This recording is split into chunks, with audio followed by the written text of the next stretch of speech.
100 साल की भयंकर आपदा के 100 साल की विकास का नया विश्वास लेकर आया है।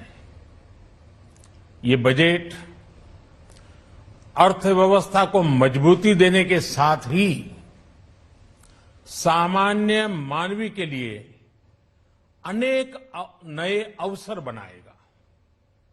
ये बजट मोर इंफ्रास्ट्रक्चर, मोर इन्वेस्टमेंट, मोर ग्रोथ और मोर जॉब्स की नई संभावनाओं से भरा हुआ है। और एक नया क्षेत्र और खुला है और वो है ग्रीन जॉब्स का। ये बजट तत्कालीन आवश्यकताओं का भी समाधान करता है और देश के युवाओं के उज्जवल भविष्य को भी सुनिश्चित करता है। ये पिछले कुछ घंटों से देख रहा हूं जिस प्रकार से इस बजट का हर क्षेत्र में स्वागत हुआ है। सामान्य मानवी की जो सकारात्मक प्रतिक्रिया आई है उसने जनता जनार्दन की सेवा का हमारा उत्साह अनेक गुना बढ़ा दिया है। जीवन के हर क्षेत्र में आधुनिकता आए, टेक्नोलॉजी आए, जैसे किसान ड्रोन हो, वंदे भारत ट्रेन हो, डिजिटल करेंसी हो, बैंकिंग के क्षेत्र में डिजिटल यूनिट्स हो, 5G सर्विसेज का रोल आउट हो, नेशनल हेल्थ के लिए डिजिटल इकोसिस्टम हो।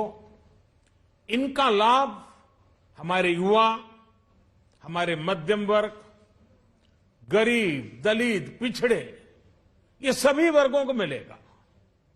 इस बजट का एक महत्वपूर्ण पहलू है गरीब का कल्याण। हर गरीब के पास पक्का घर हो, नल से जल आता हो, उसके पास शौचालय हो, गैस की सुविधा हो, इन सभी पर विशेष ध्यान दिया गया है। इसके साथ ही आधुनिक इंटरनेट कनेक्टिविटी पर भी उतना ही जोर है। जो भारत के पहाड़ी क्षेत्र हैं, हिमालय का पूरा पट्टा, जहां जीवन आसान बने, वहां से पलायन ना हो, इसे ध्यान में रखते हुए भी नई घोषणा की गई है। हिमाचल, उत्तराखंड, जम्मू कश्मीर, नॉर्थ ईस्ट ऐसे क्षेत्रों के लिए पहली बार देश में पर्वतमाला योजना शुरू की जा रही है। ये योजना पहाड़ों पर ट्रांसपोर्टेशन और कनेक्टिविटी की आधुनिक व्यवस्था का निर्माण करेगी और इससे हमारे देश के जो सीमावर्ती गांव है, बॉर्डर के गांव है, जिसका वाइब्रेंट होना जरूरी है, जो देश की सिक्योरिटी के लिए भी आवश्यकता है, उसको भी बहुत बड़ी ताकत मिलेगी। भारत के कोटि कोटि जनों की आस्था मां गंगा की सफाई के साथ साथ किसानों के कल्याण के लिए एक महत्वपूर्ण कदम उठाया गया है। उत्तराखंड, उत्तर प्रदेश, झारखंड, बिहार, पश्चिम बंगाल, इन राज्यों में गंगा किनारे नेचुरल फार्मिंग को प्रोत्साहन दिया जाएगा। इससे मां गंगा की सफाई का जो अभियान है, उसमें मां गंगा को केमिकल मुक्त करने में भी बहुत बड़ी मदद मिलेगी। बजट के प्रावधान यह सुनिश्चित करने वाले हैं कि कृषि लाभप्रद हो, इसमें नए अवसर हो, नए एग्रीकल्चर स्टार्टअप्स को प्रोत्साहन देने के लिए विशेष फंड हो या फिर फूड प्रोसेसिंग उद्योग के लिए नया पैकेज। इससे किसानों की आय बढ़ाने में बहुत मदद मिलेगी।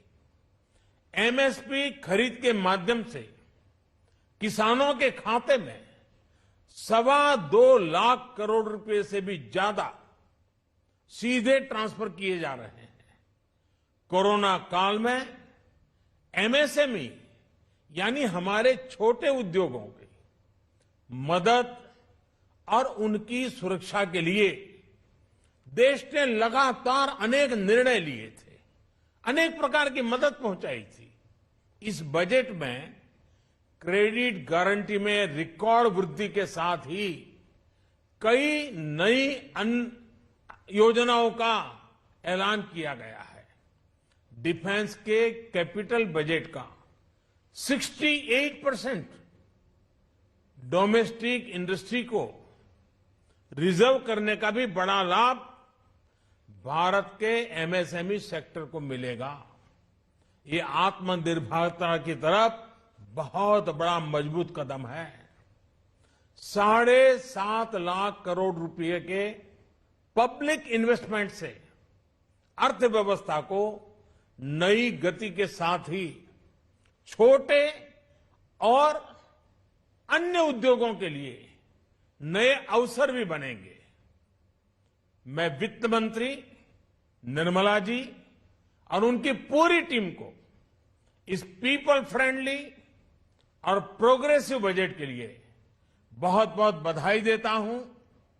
कल भारतीय जनता पार्टी ने मुझे सुबह 11 बजे बजट और आत्मनिर्भर भारत विषय पर बात करने के लिए निमंत्रित किया है।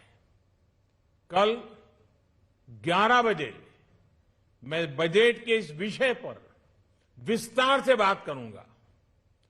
आज इतना काफी है। बहुत बहुत धन्यवाद।